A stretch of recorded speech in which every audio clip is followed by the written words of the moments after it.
ঈদ মোবারক। সবাই কেমন আছেন? আশা করি ভালো আছেন। সবাইকে ঈদের শুভেচ্ছা। আজকে ঈদের দিন আমরা নামাজ পড়ে এসেছি। তো নামাজ পড়ে আসার পরে আমরা রাফাতের জন্য একটি বেলুন নিয়েছি, যেটি আপনারা দেখতে পাচ্ছেন যে এটি হচ্ছে একটি বিমানের বেলুন। তাই বিমানের বেলুন রাফাতের জন্য নিয়ে এসেছি।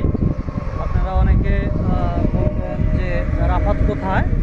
রাফাত এই মুহূর্তে আমার কাছে নাই, সে তার বড় বাবার সাথে সে নামাজ পড়তে গেছে, যার জন্য ওকে আমরা পাই নাই।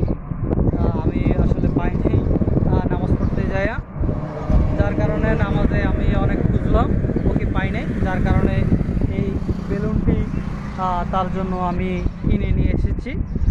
তো আপনারা অবশ্যই ভালো থাকবেন, সুস্থ থাকবেন। ঈদ মোবারক।